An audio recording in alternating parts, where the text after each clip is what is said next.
بسم اللہ الرحمن الرحیم۔ ایک دفعہ حضرت موسیٰ علیہ السلام نے فرعون سے کہا، اے فرعون، تو اسلام قبول کر لے، اس کے عوض تیری آخرت تو بہتر ہی ہو جائے گی، مگر دنیا میں بھی تجھے 4 نعمتوں سے نوازا جائے گا۔ تو علی الاعلان اس بات کا اقرار کر لے کہ اللہ تعالیٰ کے سوا اور کوئی خدا نہیں، وہ بلندی پر افلاک اور ستاروں کا پستی میں جن و انس، شیاطین اور جانوروں کا پیدا کرنے والا ہے، پہاڑوں، دریاؤں، جنگلوں اور بیابانوں کا بھی خالق و مالک ہے۔ اس کی سلطنت غیر محدود ہے، وہ بے نظیر و بے مثال ہے، وہ ہر شخص و ہر مکان کا نگہبان ہے، عالم میں ہر جاندار کو رزق دینے والا ہے، آسمانوں اور زمینوں کا محافظ ہے، نباتات میں پھول پیدا کرنے والا اور بندوں کی دلوں کی باتوں کو جاننے والا، سرکشوں پر حاکم اور ان کی سرگوبی کرنے والا ہے۔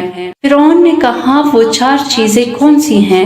آپ مجھے بتلائیں، شاید ان عمدہ نعمتوں کی سبب میرے کفر کا شکنجہ ڈھیلا ہو جائے اور میرے اسلام لانے سے سینکڑوں کی کفر کا قفل ٹوٹ جائے، وہ مشرف با اسلام ہو جائے۔ اے موسیٰ، جلد ان نعمتوں کے متعلق بیان کرو، ممکن ہے کہ میری ہدایت کا دروازہ کھل جائے۔ حضرت موسیٰ نے حکم الہی سے فرمایا، اگر تو اسلام قبول کر لے تو پہلی نعمت تجھے یہ ملے گی کہ تو ہمیشہ تندرست رہے گا اور کبھی بھی بیمار نہیں ہوگا، اپنے خانہ تن میں تعلق خداوندی کا ایسا خزانہ دیکھے گا جس کو حاصل کرنے کے لیے تو اپنی تمام خواہشات نفسانیہ کو مرضیات الہی کے تابع کرنے کے لیے مجاہدات میں جان تک دینے کو تیار ہو جائے گا۔ اس سے جو دولت تمہیں ملے گی وہ رشک ہفت اقلیم ہوگی۔ خواہشات کے ابر کو پاڑنے کے بعد مہتاب حقیقی کا نور تابہ مست کر دیتا ہے۔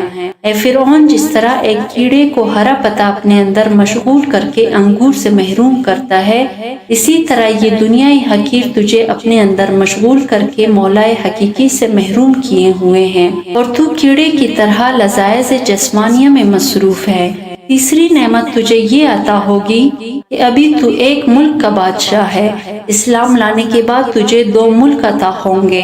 یہ ملک تجھے اللہ تعالیٰ سے بغاوت کرنے کی حالت میں ملا ہے، اطاعت کی حالت میں کیا کچھ عطا ہوگا۔ جس کی فضل نے تجھے تیری ظلم کی حالت میں اس قدر دیا ہے تو اس کی عنایت وفا کی حالت میں کس درجہ تک ہوگی۔ اور چوتھی نعمت یہ ملے گی کہ تو ہمیشہ جوان رہے گا اور تیرے بال بھی کالے رہیں گے۔ یہ باتیں سن کر فرعون کا دل بہت متاثر ہوا۔ اس نے حضرت موسیٰ علیہ السلام سے کہا، اچھا میں اپنے اہلیہ سے مشورہ کر لوں۔ اس کے بعد وہ گھر گیا اور حضرت آسیہ سے اس معاملے میں گفتگو کی۔ حضرت آسیہ کا جواب مولانا روم نے بڑے پیارے انداز میں بیان فرمایا ہے۔ فرعون نے اپنی بیوی آسیہ سے جب یہ ماجرا بیان کیا تو انہوں نے کہا، کھیتی تیار ہے اور نہایت مفید ہے، اب تک جو وقت گزرا ہے سب بے فائدہ گزرا ہے۔ یہ کہہ کر وہ زار و قطار رونے لگی۔ پھر انہوں نے کہا، تجھے مبارک ہو، آفتاب تیرا تاج ہو گیا، آج حضرت موسیٰ علیہ السلام نے تیری برائیوں کی پردہ پوشی کی اور تجھے دولت باطنی دینا چاہتے ہیں۔ گنجے کا عیب تو معمولی ٹوپی چھپا سکتی ہیں، مگر تیرے عیوب کو تو حق تعالیٰ کی رحمت چھپانا چاہتی ہیں۔ میرے تو رائے یہ ہے کہ تجھے کسی سے مشورہ کرنے کی ضرورت ہی نہیں تھی، تجھے تو اسی مجلس میں فوراً اس دعوت حق کو خوشی خوشی قبول کر لینا چاہیے تھا۔ حضرت موسیٰ نے جو دعوت تمہیں دی ہے کوئی ایسی ویسی بات تو نہ تھی جس میں تو مشورہ ڈھونڈتا پھر رہا ہے، یہ تو ایسی بات تھی کہ سورج جیسے رفیع المرتب مخلوق کے کان میں پڑتی تو سر کے بل اس کو قبول کرنے کے لیے آسمان سے زمین پر آ جاتا۔ اے فرعون، یہ عنایت تجھ پر خدا کی ایسے ہیں جیسے ابلیس پر رحمت ہونے لگے۔ یہ حق تعالیٰ کا معمولی کرم نہیں کہ تجھ جیسے سرکش اور ظالم کو یاد فرما رہے ہیں۔ اللہ والوں کی آنسو جو زمین پر گرتے ہیں، فرشتے ان کو اپنے منہ پر اور پروں پر ملتے ہیں اور اللہ تعالیٰ شہیدوں کے خون کے برابر انہیں وزن کرتے ہیں۔ حضرت آسیہ رضی اللہ تعالیٰ عنہ نے فرعون سے کہا، تو پس و پیش نہ کر ایک قطرے کو فوراً بہا دے اور اپنے نفس کو جھکا دے، تکبر کے باعث اعراض نہ کر تاکہ دریائے قرب حق سے تو مشرف ہو جائے۔ دولت عظمیٰ اس قطرے کو ملتی ہے جسے خود سمندر طلب کرے۔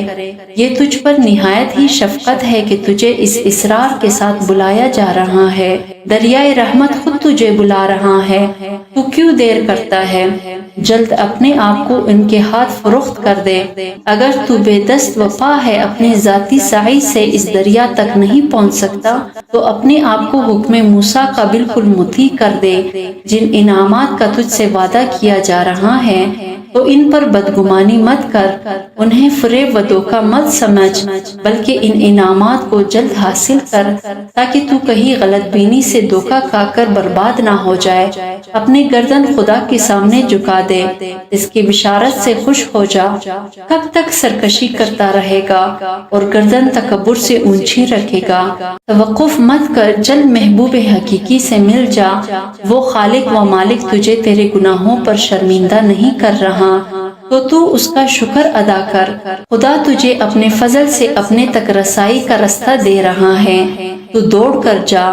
دیکھ تو صحیح اے فرعون، اس قدر تیرے کفر عظیم کے باوجود اس کا اکرام تجھے کیوں کر قبول کر رہا ہے؟ کیا یہ انعام و عطائے شاہی قابل قدر نہیں؟ ایسا عجیب بازار کس کے ہاتھ لگتا ہے کہ ایک گل کے عوض گلزار ملتا ہو اور ایک دانے کے عوض 100 درخت ملتے ہو۔ اس سوز و گداز کے ساتھ حضرت آسیہ نے رغبت دلائی کہ جلد از جلد وہ رجوع اللہ کرے۔ فرعون نے وہی الفاظ پھر سے دہرائے، اچھا ہم اپنے وزیر حامان سے بھی مشورہ کر لیں۔ حضرت آسیہ نے کہا، اس سے بیان نہ کر، وہ اس کا اہل نہیں، بلا اندھی بڑھیا باز شاہی کے قدر کیا جانے۔ نااہل کے وزیر بھی نااہل ہوتے ہیں، ہر شخص اپنے ہم جن سے ہی مشورہ لینا پسند کرتا ہے۔ الغرض فرعون نے حامان سے ساری باتیں کہہ دی اور اس سے مشورہ مانگا کہ اب مجھے کیا کرنا چاہیے۔ حامان یہ باتیں سن کر لال پیلا ہو گیا، غم و غصے میں آ کر اس نے اپنا گریباں چھا کر ڈالا، شور مچانا اور رونا دھونا شروع کر دیا، اپنے دستار کو زمین پر پٹک اور کہا، ہائے حضور کی شان میں موسیٰ نے ایسے گستاخی کی، نعوذ باللہ۔ آپ کی شان تو یہ ہے کہ تمام کائنات آپ کی مسخر ہے، مشرق سے مغرب تک سب آپ کے پاس خراج لاتے ہیں اور سلاطین آپ کے آستانہ کی خاک بخوشی چومتے ہیں۔ انہوں نے آپ کی سخت توہین کی ہے، آپ تو خود پوری دنیا کے لیے مسجود و معبود بنے ہیں، آپ ان کی بات مان کر ایک ادنا غلام بننا چاہتے ہیں۔ اگر حضور آپ کو اسلام کی دعوت قبول ہی کرنا ہے تو مجھے پہلے ہی مار ڈالیے تاکہ کم از کم میں آپ کی یہ توہین اپنے آنکھوں سے نہ دیکھ سکوں۔ آپ میری گردن فوراً مار دیں، میں اس منظر کو دیکھنے کی تاب نہیں رکھتا کہ آسمان زمین بن جائے اور خدا بندہ بن جائے، ہمارے غلام ہمارے آقا بن جائے۔ مولانا روم یہاں اس حامان بے ایمان کو مخاطب ہو کر سخت ناراضگی کا اظہار کرتے ہیں۔ اے حامان مردود، کتنی ایسی حکومتیں جو مشرق تا مغرب پہلے ہی ہوئی تھی، مگر خدا کے قہر سے آج ان کا نام و نشان نہیں ہے۔ جو زہر قاتل مشورہ حامان نے دیا اس کے بارے میں مولانا اظہار فرماتے ہیں، یہ تکبر جو حامان میں تھا زہر قاتل تھا، اور اسی زہر آلود شراب سے حامان بدمست ہو کر احمق ہو گیا تھا، اور اس ملعون کے مشورے سے فرعون نے قبول حق سے انکار کر کے خود کو دائمی رسوائی اور عذاب کے حوالے کر دیا۔ جب فرعون حامان کے بہکاوے میں آ گیا اور حضرت موسیٰ علیہ السلام کی دست مبارک پر دعوت حق کو قبول کرنے سے انکار کر دیا تو موسیٰ علیہ السلام نے فرمایا، ہم نے تو بہت سخاوت و عنایت کی تھی، مگر صدا افسوس یہ گوہر نایاب تیرے مقدر میں نہ تھے۔ ہمیں اس قصے سے یہ درس لینا چاہیے کہ جاہل، احمق اور بد کردار سے اچھے مشورے کی توقع ہرگز نہ رکھو۔ اگر عورت بھی صاحب کردار ہے تو اس سے مشورہ کر لو، وہ تمہیں اچھا مشورہ دے گی۔ بے وقوف کی صحبت سے تنہائی بہتر ہے، لیکن تنہائی سے بہتر ہے کہ اچھے لوگوں کی تلاش جاری رکھو، یقیناً تم ان تک پہنچ جاؤ گے۔